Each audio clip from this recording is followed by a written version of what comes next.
కీర్తనల గ్రంథము 40వ అధ్యాయము 6వ వచనం నుండి 10వ వచనం వరకు మనము మార్చి చదువుకుందాం.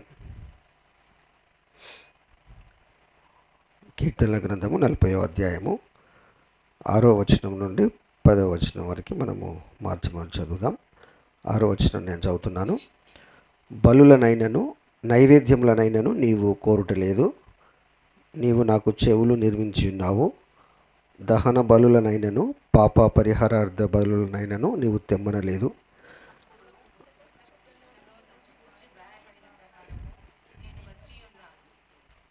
నా దేవా, నీ చిత్తము నెరవేర్చుట నాకు సంతోషము, నీ ధర్మశాస్త్రము నా అంతర్యములో నున్నది.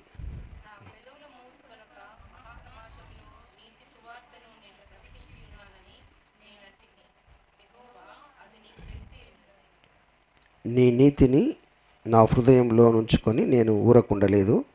నీ సత్యమును నీ రక్షణను నేను వెల్లడి చేసి ఉన్నాను. నీ కృపను నీ సత్యమును మహాసమాజమునకు తెలుపక నేను వాటిని మరుగు చేయలేదు. ప్రభు సహాయం కొరకు ప్రార్థన చేసుకుందాం. పరిశుద్ధుడైన తండ్రి, జీవం గల దేవా, నీ పాదములకు వందనాలు, స్తోత్రాలు. ఇంతవరకు తండ్రి పాటల చేత మిమ్మల్ని మహిమపరిచాం.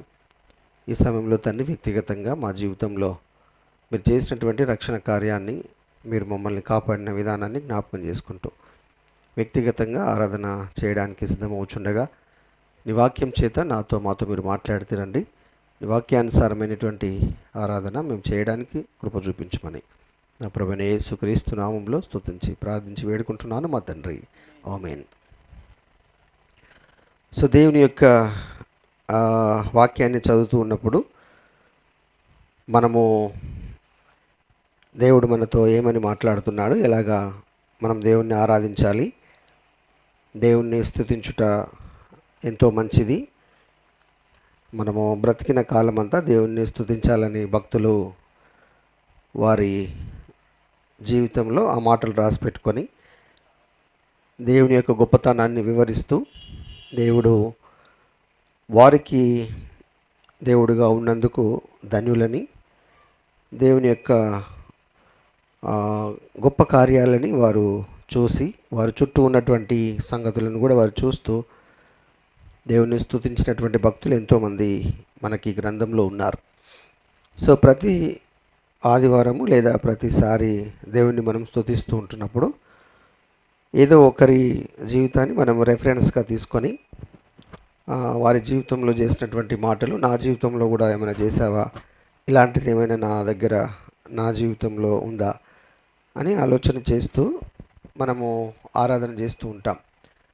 సో ప్రతిసారి మనము ఇలాగే చేస్తూ ఉంటాం.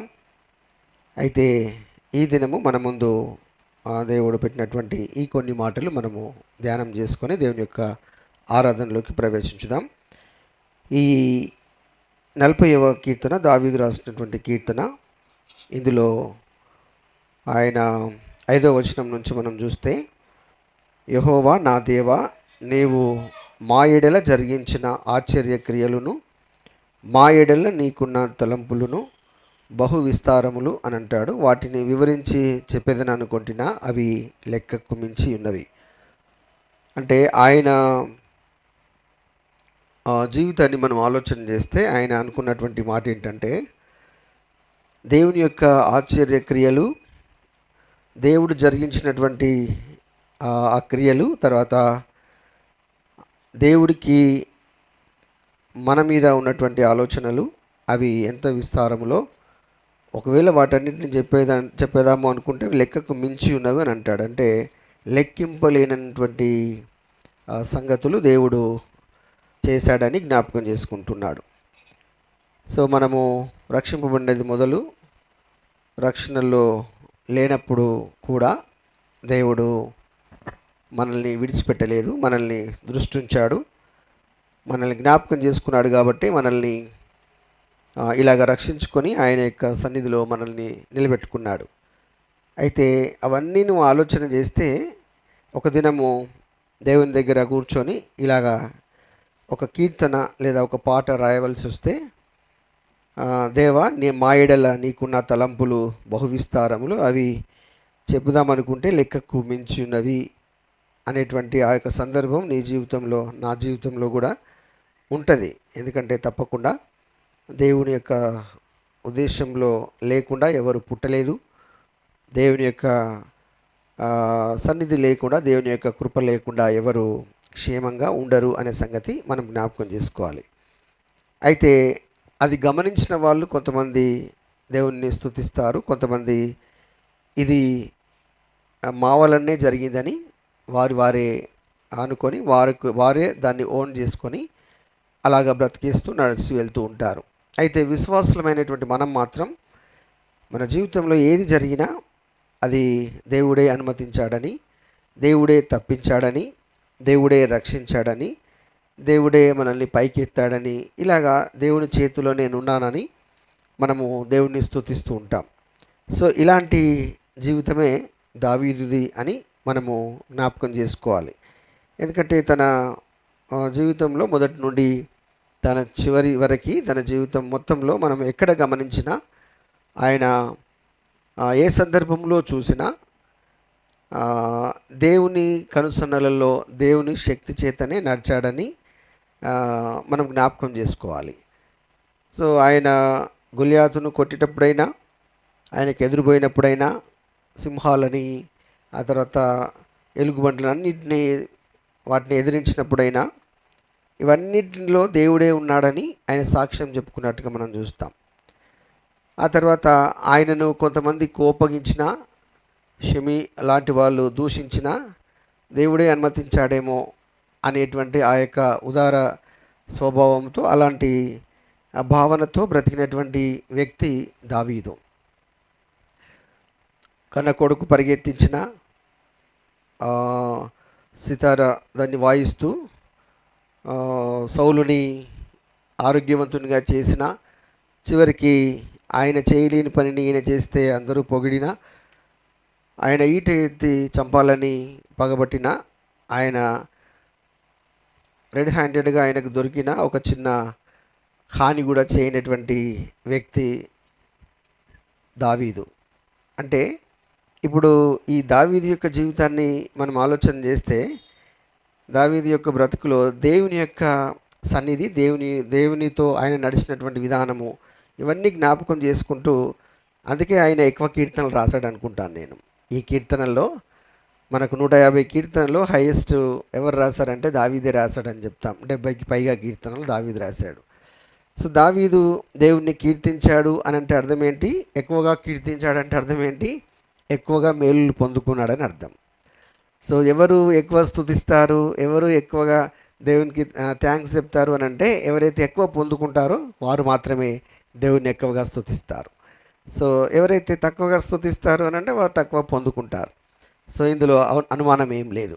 కాబట్టి ఇక్కడ దావీదు యొక్క జీవితాన్ని మనం ఆలోచన చేసి మన జీవితానికి అన్వయించుకుంటున్నప్పుడు, సో మనల్ని, మన జీవితంలో ఆయన జరిగించినటువంటి ఆశ్చర్య క్రియలేంటి, మన ఎడల ఆయనకున్నటువంటి తలంపులేంటి, ఎప్పుడైనా నువ్వు లెక్కిస్తే వాటిని ఆధారం చేసుకొని నువ్వు ఆరాధించాలి. అప్పుడు ఆయన ఏమంటాడంటే, ఆయన బ్రతుకులో దేవుణ్ణి ఏమని వాడుతున్నాడంటే, నీకు సాటి అయిన వాడొకడు నా జీవితంలో లేడిక, నువ్వు తప్ప, నువ్వే హైయెస్ట్, ఇంకెవరు నిన్ను మించినటువంటి వ్యక్తి నా బ్రతుకులో నేను ఎవరిని కనుగొనలేదు. సో నీవే నా బ్రతుకులో గొప్పవాడివి అన్నట్టు, నీకు సాటి అయిన వాడొకడును లేడంటాడు. సో ఇన్ని చేసిన నువ్వేం కోరుకుంటున్నావు నా దగ్గర నుంచి? నువ్వేమన్నా బలులను తెమ్మంటున్నావా, నైవేద్యం తెమ్మంటున్నావా అంటే అలాంటిది ఏం లేదు అని అంటాడు. సో నువ్వేమీ అడగట్లేదు. దహన బలులను, పాప పరిహారార్థ బలులను నువ్వు తీసుకొని రమ్మని అనట్లేదు. అయితే నువ్వేం తెమ్మంటున్నావు అని అంటే, విరిగి నలిగిన మనసునే నాకు ఇష్టమైన బలని నువ్వు చెబుతూ ఉన్నావు అనే సంగతి ఆయన జ్ఞాపకం చేసుకుంటూ ఉంటాడు. అంటే దేవుని యొక్క ఉద్దేశమును, దేవుని యొక్క ఆలోచనని, దేవుని యొక్క క్రియలని దావీదు అనుభవించిన తర్వాత ఆయన రాసుకున్నటువంటి ప్రతి కీర్తనల్లో ఆయనను స్తుతించినటువంటి విధానం, ఆయనను ప్రార్థించేటువంటి విధానం ఎంత ఆసక్తితో కూడినటువంటిది, ఎంత భక్తి భావంతో ఉంది అనేటువంటి ఆలోచన మనం చేస్తున్నప్పుడు మరి ఆ అనుభవము నీ బ్రతుకులో నా బ్రతుకులో కూడా ఉంటే మనము ఆయనలాగా ఈ మాటలన్నీ మనం చెప్పడానికి వీలవుతుందనే సంగతి మనం జ్ఞాపకం చేసుకోవాలి. అయితే 8వ వచనములో ఆయన అంటాడు, నా దేవా, నీ చిత్తము నెరవేర్చుట నాకు సంతోషము, నీ ధర్మశాస్త్రము నా ఆంతర్యములో ఉన్నది.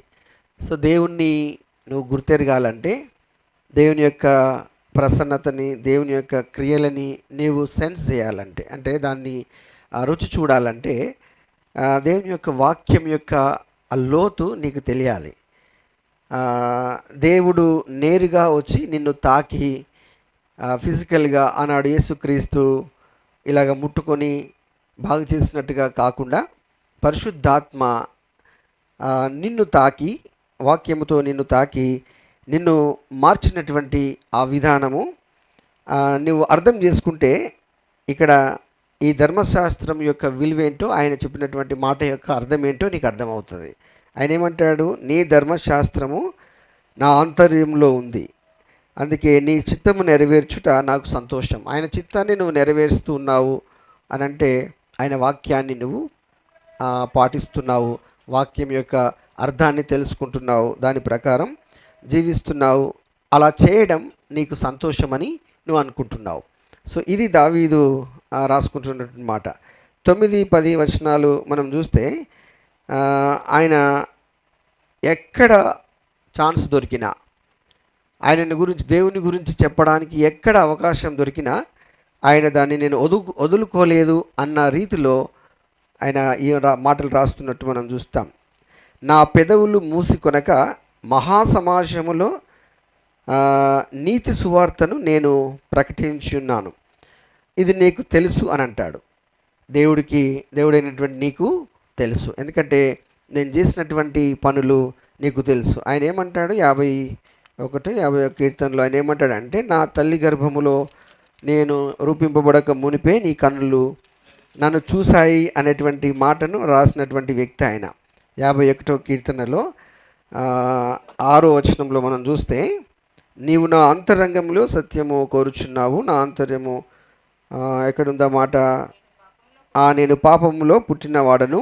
5వ వచనం, పాపములోనే నా తల్లి నన్ను గర్భమున ధరించను, నీవు అంతరంగములో సత్యము కోరుచున్నావు.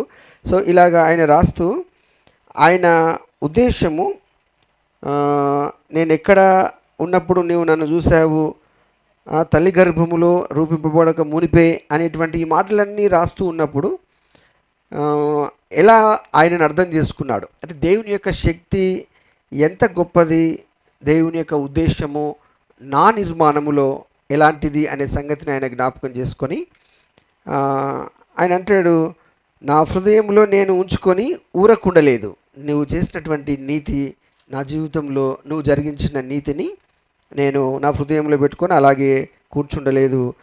ఆ తర్వాత మహాసమాజంలో నీ నీతి సువార్తను నేను ప్రకటించాను. సో మహాసమాజంలో ప్రకటించాను. ఆ తర్వాత నీ సత్యమును నీ రక్షణను నేను వెల్లడి చేసి ఉన్నాను. తర్వాత నీ కృపను నీ సత్యమును మహాసమాజమునకు తెలుపక నేను వాటికి మరుగు చేయలేదు అని అంటాడు. సో మరుగు చేయకపోవడం, ఆ తర్వాత మహాసమాజానికి నువ్వు తెలపకపోవడం అనేటువంటిది ఆరాధన చేయనటువంటి వ్యక్తి యొక్క హృదయంకి ఉదాహరణగా కనబడుతుంది. ఇప్పుడు ఇక్కడ మరి ఈయన ఎలాగున్నాడు అని అంటే, ఏ చిన్న ఛాన్స్ దొరికినా, ఎక్కడ ఎవరు కలిసినా దేవుడు తన బ్రతుకులో చేసినటువంటి ప్రతిదాన్ని ఎలుగెత్తి చెప్పినటువంటి సందర్భంగా మనం చూస్తాం. మహాసమాజం ఎదుట మాట్లాడాలంటే ఎట్లా ఉంటుందండి? గుసగుస చెప్పినట్టు ఉంటుందా? ఇంత చిన్న సౌండ్తో ఏం చెప్పరు కదా. సో ఎలుగెత్తి ఆయన చేసినటువంటి గొప్ప కార్యాన్ని అందరి ముందు ప్రకటించినటువంటి వ్యక్తిగా దావీదు తన్ను తాను మనకు పరిచయం చేసుకుంటూ ఉన్నాడు. కాబట్టి ఆరాధన అనేటువంటిది పొందుకున్నటువంటి దానికి నువ్వు బదులుగా ఎవరైతే నీకు ఇచ్చారో ఆయనను గురించి చెప్పేటువంటి ఒక ప్రక్రియ, ఇది స్తుతి ఆరాధన. సో ఇది వ్యక్తిగత ఆరాధన, నీకు నీవు చేసుకునేటువంటి ఆరాధన, సమాజంలో ఉన్నప్పుడు నీవు ప్రకటించేటువంటి ఆ సువార్త, నీ లోపల నుంచి వచ్చేటువంటి లేదా నువ్వు పొందుకున్నటువంటి ఆ రక్షణ సువార్తనే దేవుడు ఆరాధనగా తీసుకుంటూ ఉన్నాడు. అంటే నేను ఒక గుంపును జ్ఞాపకం చేస్తాను. లూకాసు సువార్త 17వ అధ్యాయంలో ఒక 10 మందిని మనం ఎప్పుడు చూస్తూ ఉంటాం. ఈ 10 మంది బాగుపడితే ఒక్కరు వచ్చి వెనక్కి వచ్చి చూడండి. ఆ లూకాసు వార్త 17వ అధ్యాయంలో 15వ వచనం చదవండి ఎవరైనా. వారిలో ఒకడు తనకు స్వస్థత కలుగుట చూచి గొప్ప శబ్దంతో దేవుని మహిమపరచుచు తిరిగి వచ్చి ఆయనకు కృతజ్ఞతాస్తుతులు చెల్లించుచు ఆయన పాదముల యొద్ద సాగిలపడెను. వాడెవరు? సమరయుడు. మరి వాడు సమరయుడు అంటే మిగతా వాళ్ళు ఎవరై ఉంటారు? మిగతా వాళ్ళు ఎవరై ఉంటారో ఇక్కడ ఏం రాసిలేదు, కానీ ఈయన గురించి మాత్రం ఏమని రాసింది? సమరయుడు అని రాసింది. సో ఇక్కడ మరి ఈ 11, 12 వచనాల్లో మనం చూస్తే ఎంతమంది ఉన్నారు అక్కడ? 10 మంది ఉన్నారు. 10 మంది కుష్ఠరోగులు ఆయనకు ఎదురుగా వచ్చారు. దూరంన నిలిచి యేసు ప్రభువా మమ్ము కరుణించమని కేకలు వేశారు. 10 మంది కేకలు వేశారు, ఒకరు కాదు వేసింది. 10 మందికి రోగం ఉంది, 10 మంది అరిశారు. అందులో అందరూ శుద్ధులయ్యారు. వారు వెలుచుండగా శుద్ధులయ్యారు. అంటే 10 మంది శుద్ధులు అయ్యారు. వారిలో ఒకడు మాత్రం తన జీవితాన్ని ఒకసారి నా వైపు చూడండి ఇట్లా చూసుకున్నాడు అన్నమాట. బాడీని ఒకసారి ఇలా చూసుకున్నాడంట. అరే మరి మిగతా వాళ్ళు చూసుకున్నారా? వాళ్ళు చూసుకున్నా ఏదోలే అయిపోయిందిలే, ఇంక అయిపోయింది, మా పని అయిపోయిందిలే, మేమైతే బాగా అయ్యాంలే అని వెళ్ళిపోయారా? అలాగే వెళ్ళిపోయారన్నట్టుగా కనబడుతూ ఉంది. సో ఒకడు మాత్రం తన జీవితాన్ని ఒక్కసారి పరిశీలన చేసుకున్నాడంట. ఒకసారి ఇలా తను చూసుకొని తనకు స్వస్థత కలుగుట చూచి గొప్ప శబ్దంతో దేవుని మహిమపరచుచు తిరిగి వచ్చి ఆయనకు కృతజ్ఞతాస్తుతులు చెల్లించుచు ఆయన పాదముల యొద్ద సాగిలపడెను. సో స్తుతి ఆరాధన ఎలాగొస్తుంది అని అంటే, దావీదు ఏమంటున్నాడు? నీ నీతిని నా హృదయంలో ఉంచుకొని నేను ఊరకుండలేదు. నీ కృపను, నీ సత్యమును నీ రక్షణను మహాసమాజానికి తెలుపక నేను వాటిని మరుగు చేయట్లేదు అని అంటాడు. నేను దాచిపెట్టుకోవట్లేదు. కొంతమంది కృతజ్ఞత చెప్పడంలో వెనకబోతూ ఉంటారు. ఏందిలే చెప్పేది అనేటువంటి రీతిలో ఉంటారు. సో ఒక విశ్వాసిగా బాగుపడినటువంటి అనుభవం నీలో ఉంటే నువ్వు తప్పక ఆయనను స్తుతించాల్సిందే, ఆయనను గొప్ప చేయాల్సిందే 10 మందిలో. దానివల్ల ఏమవుతుందంటే నీకు ఒక మంచి పేరు వస్తుంది. ఎక్కడంటే దేవుని దగ్గర. ఇప్పుడు ఈయన ఎవరు? సమరయుడు. ఆయన వచ్చి చేసిన పని ఏంటి?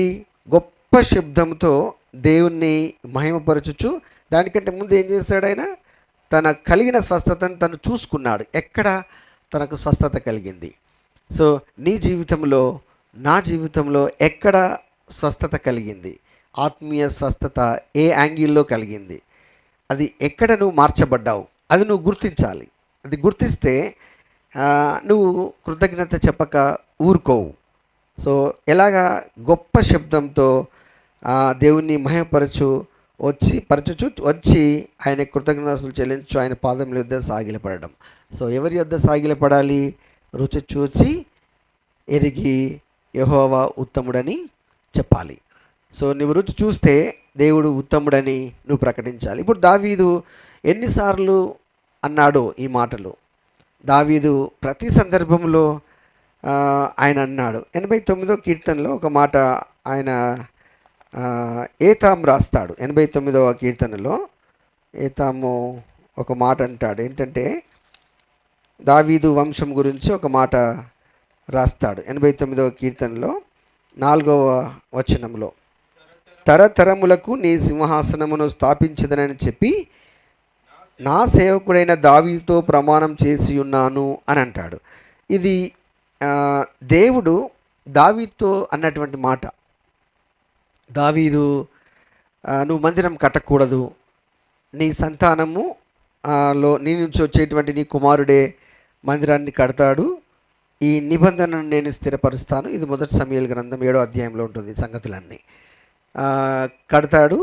తర్వాత ఆయన మీదికి శత్రువులు ఎవరు రారు, నేను సౌలుకు దూరం చేసినట్టు నా కృపను ఆయనకు దూరం చేయను అని ఆయన మందిరం కట్టేటువంటి విషయంలో దావీదును చిన్నగా తప్పించి తన కుమారులకి తన వాగ్దానాన్ని ఇచ్చినట్టుగా మనం ఇక్కడ చూస్తాం. సో తరతరములకు అని అంటే ఎంతవరకు? ప్రభువైన యేసుక్రీస్తు వరకు ఆ నిబంధన ఎంతవరకు తీసుకొచ్చాడంటే ప్రభువైన యేసుక్రీస్తు వరకు ఆ ప్రమాణము లేదా ఆ నిబంధన కొనసాగిందని మనం చూస్తాం. ఇప్పుడు ప్రభువైన యేసుక్రీస్తు వరకే అని ఎందుకు చెప్తున్నాము అని అంటే, దావీదు వంశంలో నుంచి వచ్చినటువంటి వ్యక్తి, దావీదు వంశంలో లేదా కుమారులలో ఉన్నటువంటి వాడు మనము ముఖ్యంగా చూస్తే సొలొమోన్ అంటాం. సొలొమోను మందిరాన్ని కట్టించాడు. ఆ తర్వాత ఎవరు గులగొట్టారు? ఆయన ఎవరు? నెబుకద్నెజరు గులగొట్టాడు. ఆ తర్వాత మళ్ళీ ఎవరు కట్టించారు? జెరుబ్బాబేలు కట్టించాడు. మళ్ళీ ఎవరు గులగొట్టారు? రోమా సామ్రాజ్యం వచ్చి మొత్తం దాన్ని ఏం లేకుండా చేసేసింది. ఆ తర్వాత ఇప్పుడు అక్కడ ఏమీ లేదు. కానీ నూతన నిబంధనలో ప్రభువైన యేసుక్రీస్తు వచ్చి ఏమంటాడంటే, మీరు నా ఆలయమని మీరు ఎరగరా?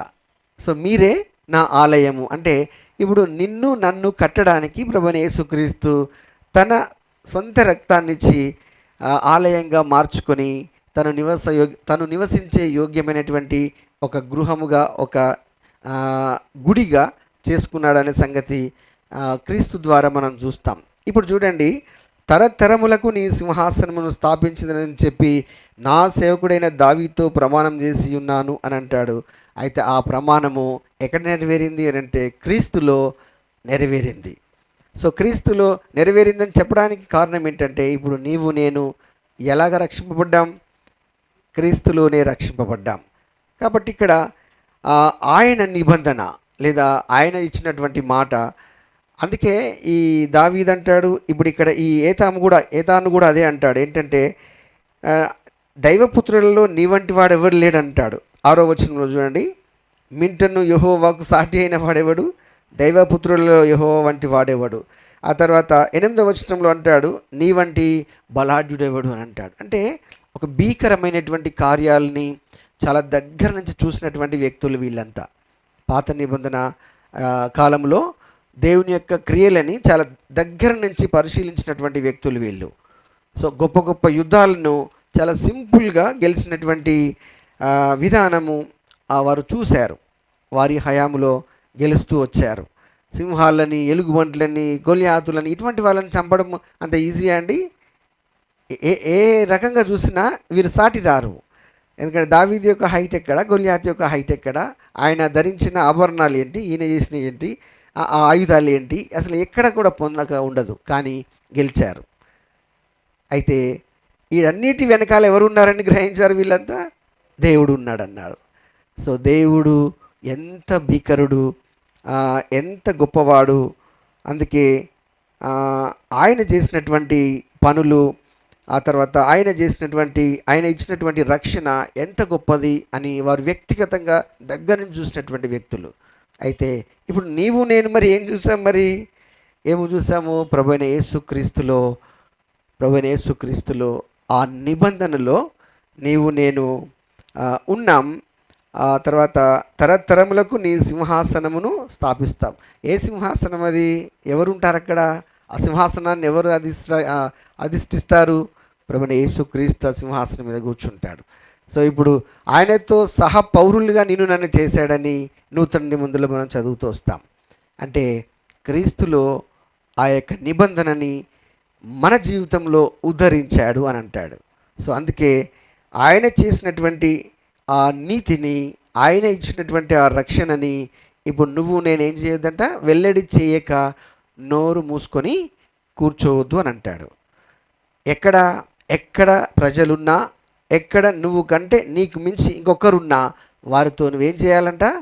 ఆయన నీ జీవితంలో చేసిన రక్షణని, నీ జీవితంలో జరిగించిన నీతి కార్యాన్ని నువ్వు వెల్లడి చేయాలి అని అంటాడు. సో ఇది దావీదు మనకు నేర్పుతున్నటువంటి పాఠం. సో రక్షింపబడినటువంటి నేనేం చేయాలి? మహాసమాజం ఎదుట, కొంత సమాజం ఎదుట, ఇంట్లో పిల్లల ముందు నువ్వెక్కడుంటే అక్కడ ఆయనను గురించి, ఆయన నీ జీవితంలో చేసిన ప్రతి దాని గురించి నువ్వేం చేయాలి? వెల్లడి చేయాలి.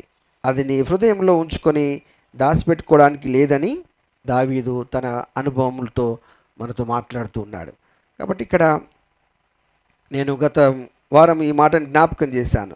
మరొకసారి చూడండి, 40వ అధ్యాయంలోనే ఆయన వాడినటువంటి మాట ఏంటంటే మూడవ వచనం చదివించాను కదా నేను లాస్ట్ టైము. తనకు స్తోత్ర రూపమగు క్రొత్త గీతమును మన దేవుడు నా నోట నుంచెను. ఈ రెండవ భాగాన్ని మీరు అండర్లైన్ చేసుకోమని చెప్పాను. ఏమని? అనేకులు దాన్ని చూచి భయభక్తులు కలిగి యెహోవా యందు నమ్మిక ఉంచెదరు అని అంటారు. అనేకులు దాన్ని చూసి, దేని చూసి? నువ్వు చేసేటువంటి ఆరాధనను చూసి భయభక్తులు కలిగి. ఎందుకు భయం వస్తుంది? ఎందుకు భక్తి వస్తుంది? భయం ఎందుకు వస్తుంది? అమ్మో, ఇంత భీకరుడా మీ దేవుడు, ఇంత గొప్ప కార్యాలు చేయగలడా? అయితే నేను వస్తాను, నేను నమ్ముతాను, నేను ఆ మార్గంలో నడుస్తాను అనే రీతిలో నీ సాక్ష్యము, నీ రక్షణ కార్యము వెల్లడి చేయాలంట. భక్తి ఏంటి? అమ్మా, ఇంత భక్తియా? నీలాగా ఇంత భక్తి చేస్తారా? నేను కూడా చేస్తాను అని నీ భక్తి జీవితాన్ని, నువ్వు ఆరాధించే విధానాన్ని, లేదా ఆయన యొక్క శక్తిని నువ్వు వ్యక్తపరిచే విధానాన్ని విన్నప్పుడంట వాళ్ళందరూ ఏం చేస్తారంట?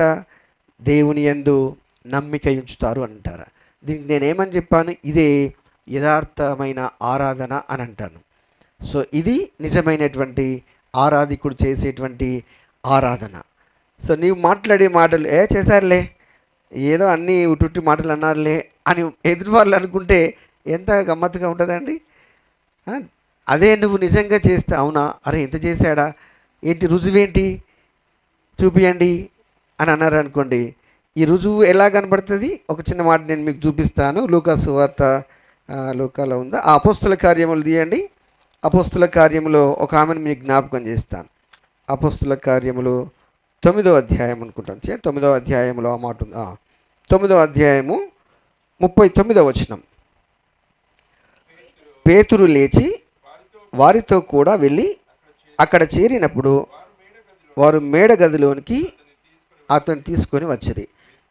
విధవరాండ్రందరూ వచ్చి ఏడ్చుచు దొర్కా తమతో కూడా ఉన్నప్పుడు కుట్టిన అంగీలును వస్త్రములను చూపుచు అతని ఎదుట నిలిచిరి. ఇప్పుడు ఇది మీకు తెలుసు కదా, ఈమె చేసినటువంటి పని ఏంటి? ఒక చిన్న తనకు వచ్చినటువంటి ఆ పనిని సేవలాగా చేసినట్టుగా మనం చూస్తాం. వచ్చిన పని ఏంటి? బట్టలు కుట్టడమే. ఆమెకు వచ్చిన పని ఏంటి? పెద్ద డబ్బులు వంచినట్టు ఏం కనబడట్లేదు ఇక్కడ. వస్త్రాలు కుట్టి వారి అవసరతను తీర్చింది. అంటే తన హృదయంలో వారు చూడగానే చెలించిపోయి, అయ్యో వీళ్ళకి ఇది లేదు కదా, ఇది ఇద్దాము అని ఇచ్చినట్టుగా మనకు కనబడుతుంది. సో అది ఏం చేసింది మరి? ఆ చిన్న పని, ఆమె చనిపోతే పాతి పెట్టాల్సింది కదా వాళ్ళంతా, కానీ పాతి పెట్టకుండా ఆమెను కడిగి శుభ్రం చేసి మేడగదిలో పడుకోబెట్టారట. మేడగదిలో పడుకోబెట్టి వాళ్ళు విన్న సాక్ష్యం ఏంటంటే, అంతకుముందే ఆ పక్కన ఉన్నటువంటి ఊర్లో పేతురు అయినయ్య అనేటువంటి వ్యక్తిని బాగు చేశాడని వీళ్ళు విన్నారంట. విని ఇద్దరిని పంపించారంట. ఆ ఇద్దరిని పంపించగానే పేతురు వస్తాడు. పేతురు పైకి వెళ్ళి ఏమైంది అని చూస్తే వీళ్ళు ఏం చేస్తున్నారు? ఆమె చేసిన పనిని గురించి అక్కడ వివరిస్తున్నారు. ఎలాగ వివరిస్తున్నారు? ఆ బట్టలను చూపిస్తూ వివరిస్తున్నారంట. అంటే నిజమైనటువంటి సాక్ష్యము ఎక్కడ కనిపిస్తుంది? ఆమె చేసిన పని అక్కడ ప్రత్యక్షంగా కనబడింది. దానివల్ల వాళ్ళు ఏడుస్తున్నారు. ఆ చిన్న కార్యానికి వాళ్ళు ఏడుస్తున్నారు. ఇప్పుడు ఆమె సాక్ష్యము ఏమైంది చెప్పండి? చనిపోయినా కానీ ఆమె సాక్ష్యం ఏమైంది? ప్రచురింపబడుతూ ఉంది. దేవుడు ప్రజల విషయంలో ఆమె చేసినటువంటి పని సాక్షార్థంగా కనబడుతూ ఉన్నప్పుడు, ఇప్పుడు తర్వాత ఏమైంది మరి? పేతురు ప్రార్థించాడు, ఆమె లేచింది, సజీవురాలుగా నిలబడ్డది. సో ఆమె చనిపోయిన తర్వాత, బ్రతికున్నప్పుడు చేసిన పని చనిపోయిన తర్వాత సాక్ష్యార్థంగా నిలబడింది. ఆ సాక్ష్యము ఆమెను తిరిగి బ్రతికింపజేసింది. ఆ బ్రతికింపజేసిన తర్వాత ఆ బ్రతుకు కొంతమందికి తెలిసినప్పుడు, ఎక్కడ తెలిసిందంటే చదవండి 42వ వచనం. ఇది యొప్పే అందంతట తెలిసినప్పుడు అనేకులు ప్రభువునందు విశ్వాసం ఉంచారు అని అంట. ఇది ఒక సాక్ష్యము, ఒక నీతి, ఒక రక్షణ వెల్లడి చేసేటువంటి విధానం. సో నీవు చేసినటువంటి పని సాక్ష్యార్థంగా అందరికీ తేటగా కనబడాలి. సో అది నిన్ను రక్షించడం. చనిపోయిన తర్వాత సహితం తన సాక్ష్యం ప్రచురింపబడింది. ఆ సాక్ష్యమే ఆమెను తిరిగి మళ్ళీ బ్రతికించగలిగింది. సో ఆ బ్రతుకు మళ్ళీ ఎంతమందిని బ్రతికించగలిగింది ఆత్మీయతలో? అంతటా అనేకులు, అంటే ఇక్కడ లెక్కేం లేదు, అనేకులు ప్రభువునందు విశ్వాసం ఉంచేటువంటిది. అంటే ఇప్పుడు మనం చదువుకున్నటువంటి మాట ఏంటి? 40వ కీర్తనలో నేను చదివించిన మాట ఏంటి? నీవు నేను చేసినటువంటి ఆరాధన. 33వ వచనంలో 43, అనేకులు దాన్ని చూచి భయభక్తులు కలిగి యెహోవా యందు నమ్మకం ఉంచెదరు. సో దేవుని యొక్క భీకర కార్యాలను చూసినప్పుడు భయం వేయాలి, తర్వాత భక్తి కలగాలి. సో అది ఎవరి వల్ల సాధ్యమవుతుంది? మరి నీవు నేను చేసేటువంటి యథార్థమైనటువంటి ఆరాధన. ఎక్కడ చేసే ఆరాధన? వ్యక్తిగతంగా నువ్వు చేయడం వేరు, సమాజంలో నువ్వు చేసేటువంటి ఆరాధన అంత బలంగా ఉండాలి. అది ఎంత బలంగా ఉండాలి? జీవముతో కూడినదై ఉండాలి. నిర్జీవమైనటువంటి మాటలు మాట్లాడకూడదు. ఎందుకంటే జీవము లేనటువంటి మాటలను ఎందుకంటాం? జీవము లేని దైవారాధన అని ఒక భక్తుడు ఒక పాట రాసుకున్నాడు. ఏంటంటే, జీవమే లేని దైవారాధనలో నిర్జీవ క్రియలతో మృతుడనైతిని అని అంటాడు. అంటే నీ ఆరాధనలో జీవం లేకుండా నువ్వు నిర్జీవ క్రియలు అన్నీ అందరి ముందు ఏదో మాట్లాడితే వాళ్ళు ఏమంటారంటే దాని గురించి ఏమీ ప్రేరణ పొందరు, ఏమీ పురికొల్పబడరు. కాబట్టి నువ్వు పలికే ప్రతి మాట అది ముద్ర వేసినట్టుగా ఉండాలి. నిజమే ఆయన అన్నటువంటి ఆరాధనలో ఆయన అనుభవించింది నిజమే. కావాలంటే రుజువు చూయించాలి. వీళ్ళు ఏం చేశారు? విధవరాండ్రు ఆమె బ్రతుకున్నప్పుడు చేసింది చూపించి ఆమె ఏడుస్తున్నారు. అయ్యో ఆమె ఎంత కరుణ హృదయరాలు, తను ఇలాగా మాకు వస్త్రము లేనప్పుడు కుట్టి ఇలాగిచ్చింది అని. సో ఆమెను బ్రతికించుకోవడానికి వాళ్ళు చేసిన పని ఏంటి కదా? చనిపోయిన ఆమె తీసుకెళ్ళి పాతి పెట్టాల్సింది పోయి కడిగి శుభ్రపరిచి మేడ గదిలో పడుకోబెట్టి అక్కడ ఏడుస్తూ ఉన్నారు ఆమె బ్రతకాలని. సో అది చూసి పేతురు చలించిపోయి ప్రార్థన చేశాడు. దేవుడే ఆమె యొక్క జీవితాన్ని మళ్ళీ తిరిగి పునరుద్ధరించాడు. అది దేనికి సాదృశ్యంగా ఉందండి? అప్పటికి యేసుక్రీస్తు చనిపోయి తిరిగి లేచాడు. ఇదేంటి? దేనికి సాదృశ్యం? అది పునరుజ్జీవింపబడడం. సో తిరిగి లేవడం, ఈ తిరిగి లేవడం అనేటువంటిది. కాబట్టి ఇక్కడ ఎవరైనా దేవుని ఆరాధించేటువంటి ఎవరైనా యథార్థమైన ఆరాధన చేయాలి. యథార్థమైన ఆరాధన చేయకపోతే అది సమయం వృధా కిందికే. కానీ నేను ఉదయకాలము ఆలోచన చేస్తూ సిస్టర్తో ఒక మాట అన్నాను. ప్రభువైన యేసుక్రీస్తు 3.5 సంవత్సరాలు సేవ చేసి బతికిపోయాడు. ఒకవేళ ఆయనే కనుక ఎక్కువ సంవత్సరాలు సేవ చేస్తే ఇస్కరియోతు యూదా దాకా ఆగేటోడు కాదేమో, ఆయనంతలో ఆయన పోయి చచ్చిపోయేటోడేమో ఈ ఉన్నటువంటి విశ్వాసాలను చూసి. ఆ 3.5 ఏళ్ళ సేవలోనే ఎంత భయంకరమైనటువంటి సన్నివేశాలను చూశాడు. ధర్మశాస్త్రోపదేశకులను గద్దించాడు, పరిసయ్యులను గద్దించాడు, శాస్త్రులను గద్దించాడు, సద్దుకేయులను గద్దించాడు, అధికారులను గద్దించాడు. అసలు వాళ్ళు చేస్తున్న ఆ వ్యవహారాలన్నింటినీ చూసి ఎంత చలించిపోయాడు. 3.5 ఏళ్ళే. ఈనాడు సేవకులు అనబడినటువంటి వారు, విశ్వాసులు అనబడినటువంటి వారు, గొప్ప గొప్ప నాయకులు అనబడిన వారు చేసే పరిచర్యలు, వాళ్ళు చేస్తున్న బోధలు, చేస్తున్న ఆరాధనలు ఇవన్నీ చూస్తే ఎంత బాధగా ఉంటుందంటే మళ్ళీ మళ్ళీ సిలివేస్తున్నట్టుగా ఉండదు. సో దేవుని ఆరాధించున్నట్టుగా లేదు. నిర్జీవమైనటువంటి ఆరాధనలు, జీవము లేని ఆరాధనలు. కాబట్టి జీవము కలిగిన ఆరాధన ఎట్లా ఉండాలంటే నీ బ్రతుకుని ప్రతిబింబించేదిగా ఉండాలి. కోర్టులో నిలబెడితే ఏది సాక్ష్యం అంటే ఒక పత్రం చూపించేట్టుగా ఉండాలి. ఇక చూడు నేను నిజంగానే బాగయ్యాను, ఇది ఎవరు చేశారు? దేవుడు చేశాడు అని చెప్పేదిగా ఉండాలి. సజీవ సాక్ష్యం ఉండాలి. సో అందుకే ఆ సాక్ష్యమే ఒకవేళ వింటే మిగతా వాళ్ళు దాని నుంచి ప్రేరణ పొందుతారు. భయభక్తులు ఉంచి వారు దేవుని వైపు మరలుతారు. అలాగా ఉండాలని ఆరాధనని దేవుడు జ్ఞాపకం చేస్తున్నాడు. ఆ రీతిగా దేవుడు మనల్ని సిద్ధపరచు.